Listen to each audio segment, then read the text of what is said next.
예, 식당 또 보면 주방에서 조리사가 380 플러스 알파, 주방 참모가 340 이상이네요. 서빙은 295만 원, 외국인 가능하다.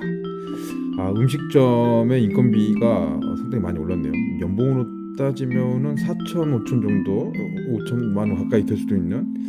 여기도 월 309만 원. 이 식당이 인건비가 상당히 높네요. 자, 오늘 이제 11월 25일 월요일인데 사랑방 신문 통해 가지고 한번 흐름을 한번 좀 봐보도록 하겠습니다. 일단 뭐 광고, 여기가 제일 비싼 데죠. 일명 광고. 여기는 이민대 아파트 내남지구. 내남지구 어딘지 잘 모르겠네. 여기 남구 쪽인 것 같은데요, 그죠? 여기 이제 선착순 이민대 아파트. 그리고 아파트 매매, 뭐 실시간 현황이 나왔는데 몇 개만 볼까요? 공부 좀 하도록 하죠. 일단은 금남로 한신더 휴펜트하우스, 이거 아파트 비싸네요. 9억 5천만 원 정도 되는데 이게 이제 올랐다는 소리겠네요. 1억 9천만 원 정도 올랐다. 43평. 금호 쌍용예가 49평 7억 1천만 원. 봉선동 포스코 더샵 11억 6천만 원. 여기는 가격이 좀 빠졌다. 1억 1천만 원 정도 빠졌다고 합니다. 이 봉선동이 주목받는 아파트 중에 한 곳인데, 예, 여기 이제 8억 6천만 원이네요. 500만 원? 이 올랐다는 소리죠. 예, 가격이 좀 형성돼 있고, 월산 반도 유보라 32평이 5억 3천만 원 가량 됩니다. 염주 포스코 더샵, 예, 5억 7천만 원 30평. 화정 유니버시아드 힐스 스테이트, 화정 힐스, 예, 이게 34평인데 5억 6,800만 원. 여기가 3단지네요. 이렇게 수안지구도 한번 볼까요? 수안지구. 수안 현진 에버빌 43평이 10억이 넘습니다. 여기 좀 10억이 넘고, 이렇게 이제 형성이 좀 돼 있습니다. 대방 노블랜드 8억 800만 원. 예. 금호 올림 4억 8,200만 원. 신용동 첨단 2주구 호반, 예, 베르디움 1단지 5억. 예. 저희 동네입니다. 예, 호반. 예, 저희 이렇게 해서 이제 뭐 이런 데 나오는 거 없고, 이제 아파트 관련한 내용들이 좀 있습니다. 아침에 이제 오다가 한번 이제 봅니다. 이게 흐름들을 한번 보기 위해서 보니까 여러분들도 좀 참고하시기 바랍니다.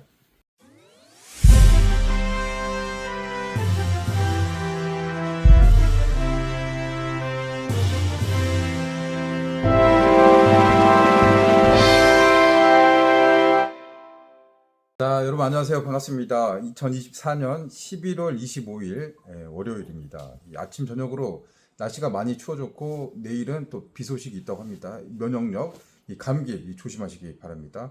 오늘 이슈들, 일단 뭐 우리 광주 경제부동산 아파트 소식은 아니지만 전국을 뜨겁게 달구었던 소식 두 개 뭐 빼놓고 갈 수는 없을 것 같습니다. 일단 이재명 대표의 위중교사 무죄 받았다. 예, 뭐 1심 예상을 깨고 사법 리스크에서 1승 1패를 했다. 일단 치명타는 좀 피해서 이 대권의 불신을 살렸다. 이 정치, 경제 이게 같이 따라갈 수밖에 없는 그런 구도들이잖아요. 경제 문제는 이념으로 접근하면 폭망하는데 아무튼 당분간 또 이 정치 관련된 그런 이슈들이 또 경제를 좀 잡아먹게 되는, 아무튼 중요한 거는 서민 경제, 이 경제가 진짜 중요하다. 이런 것도 좀 잘 챙겨서 갔으면 좋을 것 같고, 좋아하는 배우이기도 하고 잘생긴 배우의 대명사 이 정우성, 예, 아들을 낳았다는 소식. 예, 참 오늘 저기서 SNS 단톡방에서도 정우성 아들 소식은 막 이슈가 많이 좀 됐던 것 같습니다. 모델하고 자녀 아들이 나오니까 그럼 DNA가 일단 궁금하긴 합니다. 자, 좀 말이 좀 길었는데 오늘 준비한 이 광주 경제 부동산 아파트 소식 본격적으로 살펴보도록 하겠습니다. 잠시 후에 뵙겠습니다. 자, 일단 이 광주 소식 중에서 우리 광주 인구가 140만이 곧 무너질 것 같습니다. 원래 통계청의 예상이라면 2031년에 지금 현재 140만 정도 인구가 무너질 것이다 라고 이제 예측을 했었는데요. 이게 속도가 너무 가파르게 지금 떨어지고 있습니다. 인구 감소 문제, 또 부동산 시장, 아무래도 사람들이 줄어들면 집 부동산 시장, 아파트 시장에 영향을 줄 수밖에 없죠. 근데 안타까운 일들이 계속 펼쳐지고 있는 게, 자, 이 10월 기준으로 광주 인구가 얼마냐? 좀 놀랐습니다. 계속 줄어들고 있네요. 10월 기준 광주 인구는 141만 548명입니다. 진짜 유튜브 방송을 시작했던 게 한 1년이 채 안 됐는데 그 사이에 벌써 10,000명 가까이 줄어들었습니다. 작년은 141만 9,237명. 그러니까 1년 사이에 8,689명이 줄어들었다는 소리입니다. 올해가 아직도 한 달 넘게 남아 있잖아요. 10,000명 가까이 줄어들고 있다. 뭐 진짜 뭐 어디 물통에서 장독에서 물이 새듯이 계속 인구가 빠져나가고 있는데, 이 한 달에 계산기를 두드려 보니까 이 한 달에 광주를 떠나는 이 사람들이 724명, 724명이 광주를 떠나고 있습니다. 이거를 4로 나누면 또 얼마죠? 진짜 꽤 많은 사람들, 하루에 진짜 30으로 나누면 정말로 많은 사람들이 광주를 떠나고 있습니다. 30명이 넘네. 30명 가까이 광주를 빠져나오고 있다. 그게 바로 우리의 가족들, 자식들, 형제들, 사촌들이 될 수 있습니다. 이 방송을 보고 계시는 우리 구독자님들, 많은 분들이 광주에 계실 건데, 여러분들 주변에 이 지인들도 광주를 떠나지 않습니까? 지금은 광주 아파트가 희망이 없다. 이 똘똘한 집 한 채 광주, 글쎄 좀 고개를 좀 갸우뚱거리면서 월세나 전세로 살고 서울에 투자를 하겠다라고 하신 분들도 꽤 계시더라고요, 주변에서. 아무튼 이제 광주 인구가 계속 줄어들고 있다. 이 추락한 것은 날개가 없다. 이대로 계속 떨어지는데 대책이 없다는 게 참 문제가 되는 것 같습니다. 광주가 지금으로부터 딱 10년 전이죠. 2014년 147만 5,884명이었습니다. 거의 150만 명까지 이렇게 쭉 가려고 해서 그런 기대치가 높았는데 10년이 지나서 뚜껑을 열어봤더니 정점을 2013년에 14년에 찍은 다음에 계속 내리막길 하고 있습니다.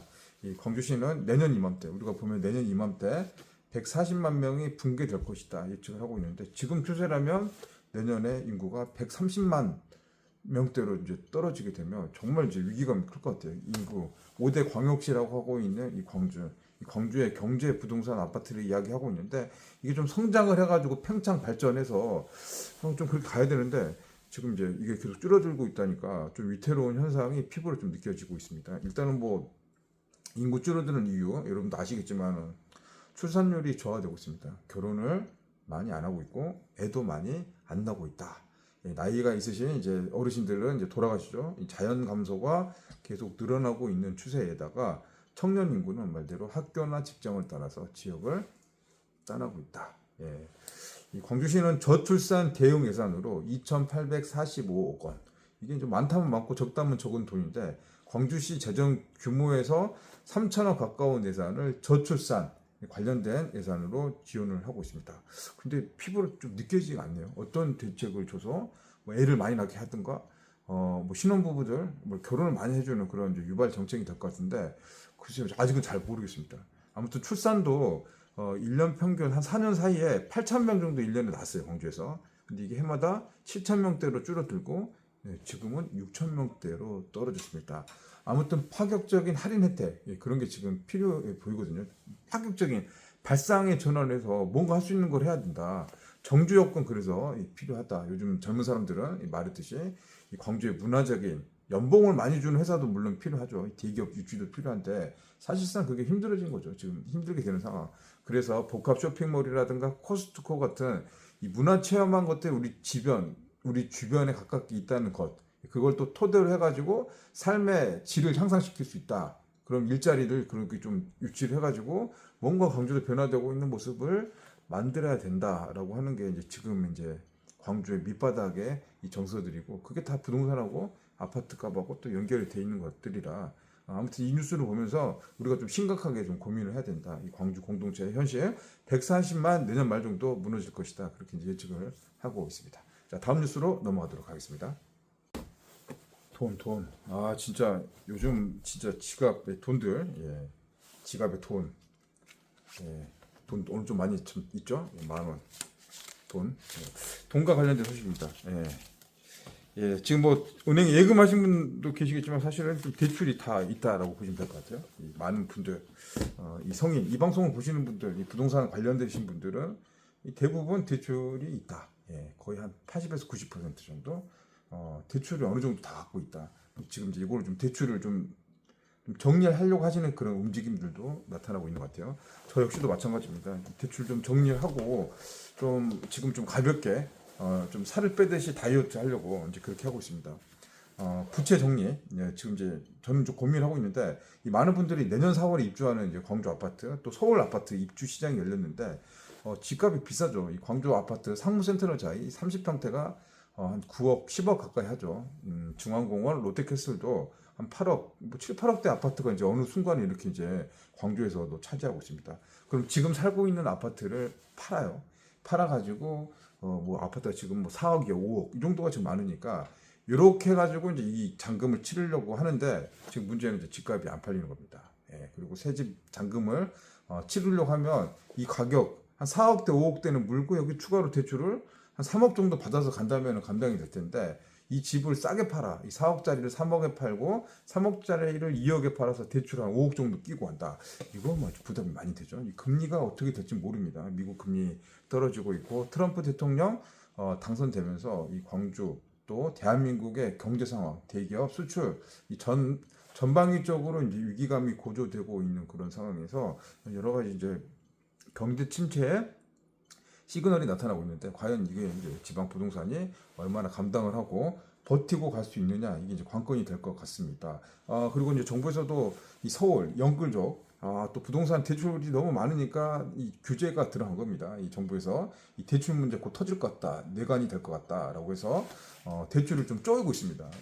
은행에서는 이 9월달 이 가계 부채 이 관리를 위해서 스트레스 2단계 DSR 이 이름도 참 이 2단계 스트레스 뭐 DSR 참 어렵기도 하고 복잡하기도 한 말인데 이게 결국은 총 부채 원리금 상환 비율이라는 소리입니다. 이 빚을 너무 많이 안 지게 하니까 빚을 좀 통제를 하고 관리를 하겠다. 허리띠는 좀 졸라매겠다. 빚 많이 지지 마라. 그러다가 망한다. 니기들 망하면 나라도 망한다. 국가도 망한다. 그런 위기감에서 이 대출과 빚을 이 조정을 한 겁니다. 이 조건부 전세자금 대출 내주면서 돈줄을 확 조이고 있는데 입주 앞준 일반 서민들, 입주자들은 대혼란입니다. 집 들어가야 돼, 밀물에 가야 되는데 돈을 마치지 못하는 겁니다. 저도 이제 이런 경험이 있거든요.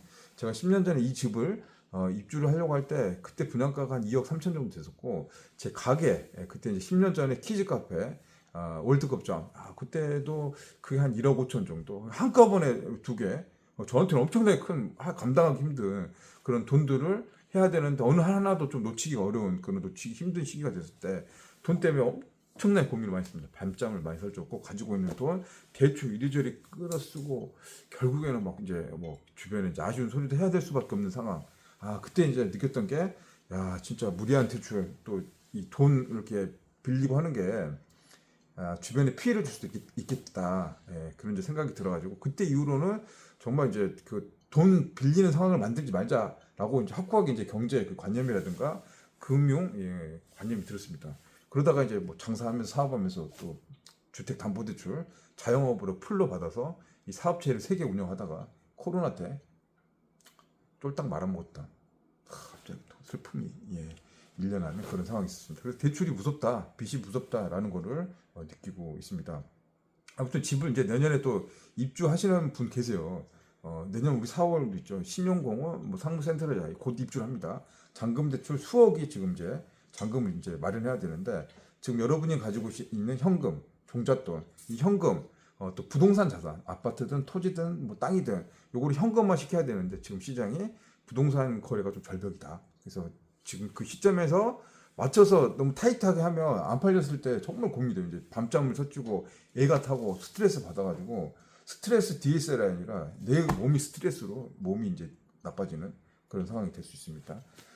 이 금융당국과 은행은 가계대출 관리를 계속 강화해 나갈 겁니다. 그래서 입주하시고 종잣돈, 현금, 목돈이 필요하신 분들은 미리미리 준비를 해야 되고 집을 아파트 이제 내놓으려고 하신 분들도 조금 상황을 보면서 미리 좀 내놓고 어제도 제가 이야기했지만 지금 매매 시장의 그 흐름들 지금 뭐 금매 수준에 싼 것만 찾아요. 지금 이 싼 것만 사는 그 시장이 돼 있으니까 그 객관적인 상황을 보고 그 팔려고 하는 사람 입장이 아니라 이 매수자 입장에서 지금 한번 생각을 해봐야 돼요. 기왕에 팔아야 된다면, 맞춰야 된다면 이제 그런 좀 지혜들도 필요할 것 같습니다. 12월 전국 아파트 입주 물량 2만 8천여 세대입니다. 전월 대비했을 때는 14% 정도 줄었다고 합니다. 광주도 물량은 내년에 확 줄어들어요. 평균 광주가 한 8천에서 만 세대라고 하면 내년에는 한 4,500세대 정도 신축 분양한 아파트가 많이 없다는 소리죠. 2026년에는 민간공원 특례사업 아파트가 쏟아져 나옵니다. 12,000, 3,000세대 거의 한꺼번에 동시다발적으로 나타나다 보니까 그때 여기저기서 또 집 팔려고 내놓으신 분들도 많다 적다 분명히 많아질 수밖에 없습니다. 거기서 이제 여러분이 지는 집의 가치, 경쟁력, 내 집은 최고 좋아, 우리가 사는 동네 최고 좋아, 그건 혼자만의 생각이다. 예. 다른 사람들도 다 그렇게 생각하고 있으니까 그 부분에 대해서 좀 판을 깨는 그런 게 필요합니다. 물론 어렵습니다. 예. 그 판을 깨고 나오기가 어렵지만 그 판을 지금 과감하게 깨야 되는 그런 시점이 됐다. 이렇게 이제 얘기를 드립니다. 제가 지난 주말에 이제 후배가 찾아왔습니다. 후배 찾아왔어요. 이 사업하는 이제 그 조직의 이제 사업 영업을 하는데 그 회사가 이제 망한 겁니다. 쫄딱 망해서 그 회장님은 도망갔어요. 해외로 도망가고 그 회사는 거의 쪼개져서 사분 오열이 되고 있습니다. 법적 소송도 들어가고 뭐 사기 혐의로 여러 가지 이제 복잡한 상황. 그래서 이제 모든 걸 내려놨고 한 2, 3년 정도 열심히 했던 후배인데 지금 상황에서 이제 안 된 상황이니까 결국에는 이제 폐업을 한 거죠. 손절 이제 그걸 정리하게 되는 겁니다. 그래서 지금 뭘 하냐면 그걸 하죠. 쿠팡이츠를 합니다. 쿠팡이츠 그 음식 배달하는 거 쿠팡이츠. 그래서 자기 차로 쿠팡이츠 그 주문 들어서 띵동띵동해서 그런 일을 시작했다고 합니다. 전혀 그런 일을 안 할 것 같은 친구, 법상하게 자라가지고 몸 쓰는 거 안 하는 친구였는데 결국에는 그 일을 하는데 되게 모습 보니까 되게 보기 좋더라고요. 과거가 어쨌든 뭐 지금 현실에 충실하면서 하루 갔다 오면 한 번 뛰면은 몇천 원씩 또 많게는 만 원까지 벌 수 있다고 합니다. 하루 종일 하면은 12, 13만 원까지 벌 수 있다는 그런 이야기를 하고 그래서 이제 열심히 사는 모습들 또 도전하는 모습들 그 보면 괜히 또 응원해 주시고 박수 보내고 싶잖아요. 그래서 지난주 금요일 날 제가 맛있는 차도 사주고 밥도 사주고 그랬습니다. 격려를 좀 해줬습니다.